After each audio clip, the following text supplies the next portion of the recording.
শুধু দর্শক শ্রোতা, আসসালামু আলাইকুম। দেশে যৌথ বাহিনীর অভিযান শুরু হয়েছে। নিরাপত্তাহীনতা নিশ্চয়ই কাটা শুরু হয়েছে। ধরপাকড় শুরু হয়েছে। দুর্নীতিবাজ, দলবাজ,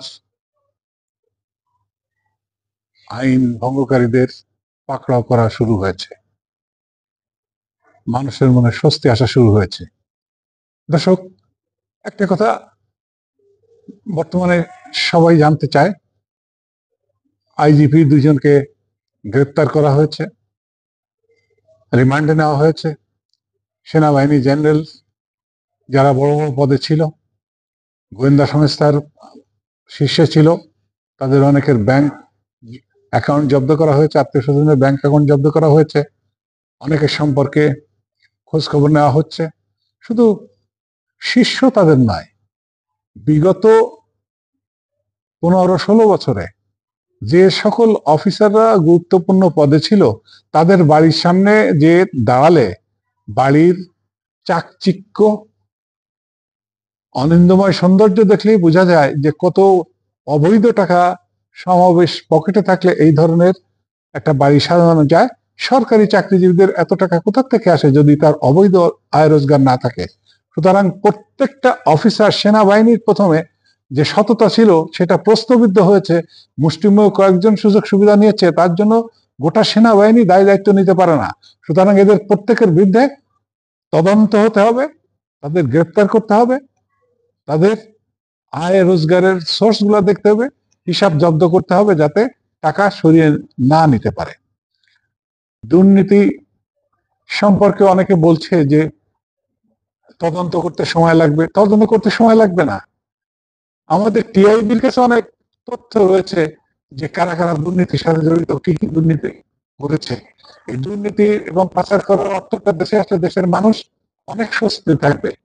আমরা চাই যারা অবৈধ অর্থ, অবৈধ অস্ত্র, অবৈধ ক্ষমতা দাপটে দেশের মানুষকে, অনেকে বলছেন যে এই বড় আকারের দুর্নীতি তদন্ত করতে সময় লাগবে না, বেশি সময় লাগবে না। অনেক সংস্থা আছে যাদের কাছে অনেক তথ্য পরিসংখ্যান আছে, টিআইবির কাছে অনেক তথ্য পাওয়া যাবে। আর আমরা বাংলা কথা বলি, যারা তদন্ত করবে তারা জানে শীর্ষ পর্যায়ের আইজিপি থেকে শুরু করে পুলিশ বাহিনীর এসআই পর্যন্ত তাদের সমস্ত সম্পদের আয় ব্যয়ের হিসাব নিন, সেখানে এই দুর্নীতির সবকিছু পাওয়া যাবে। এই রাষ্ট্রে রাজনৈতিক ব্যক্তিবর্গ যারা ক্ষমতার দাপট দেখিয়েছে এতদিন, তাদের সকলের হিসাব, সম্পদের বিবরণী না হোক, সেখানেই তাদের পাচারের টাকা, অবৈধ আয় রোজগারের টাকা সবকিছুই আমরা খুঁজে পেতে পারি। আর আমি যেটা বলছিলাম যে এই সরকারি কর্মকর্তা, সেই জেলা প্রশাসক, পুলিশ সুপার, বড় বড় পর্যায়ে যারা ছিল, তাদের প্রত্যেকেরই অ্যাকাউন্ট এখনই জব্দ করে তন্ন তন্ন করে খুঁজে দেখতে হবে যে অর্থ কোথায় গিয়েছে। এদের চলাফেরা দেখলে, এদের চোখের ভাষা, মুখের ভাষা আমরা বুঝতে পারি যে কত অবৈধ টাকা থাকলে কত সাজগোজ, কত বিলাসী জীবনযাপন করা যায়, যেখানে সাধারণ মানুষ নুন আনতে পান্তা পোড়াচ্ছে। এই অবস্থায় এই দুর্নীতি কঠোর ভাবে, দৃঢ়তার সাথে দমন করতে হবে। জাতি এমন ইস্পাত কঠিন একটা ঐক্যের উপর দাঁড়িয়েছে, এমন ঐক্য পৃথিবীতে বিরল। এই সময় এই দুর্নীতিবাজদের দমন করে জাতিকে মুক্তি দিতে হবে অর্থনৈতিকভাবে। আমাদের সৌভাগ্য, ডক্টর প্রফেসর ইউনূসের মতো এরকম যোগ্য একজন ব্যক্তি প্রশাসক হিসেবে জাতি কখনো পাননি। আজকে আপনারা দেখুন, আরব আমিরাতে 57 জন আমাদেরকে মুক্তি দিয়ে দিয়েছে। শুধু তার বৈদেশিক যে ইমেজ, বৈদেশিক যে সুনাম, সেই সুনামের উপরে তারা ছেড়ে দিয়েছে। তাকে সকল রাষ্ট্র বলেছে যে আমরা অর্থনৈতিকভাবে সহায়তা দিব। ডোনাল্ড লু আবার সফরে আসছেন এবং তার প্রতিপাদ্য এবং মূল বিষয় যেটা অর্থনৈতিক সহায়তা, তিনি আগেই ঘোষণা দিয়েছেন এই সরকারকে দিবেন। সেই অর্থনৈতিক সহায়তার উপরে আলোচনা করবেন। এই সরকারকে যদি আমরা সত্যিকার অর্থে সাপোর্ট দিয়ে সামনে এগিয়ে নিতে পারি, আর সুশাসনের ফসল যদি মানুষ পেতে থাকে, তাহলে মানুষ আর দুর্নীতির দিকে কাউকে দিতে দেবে না।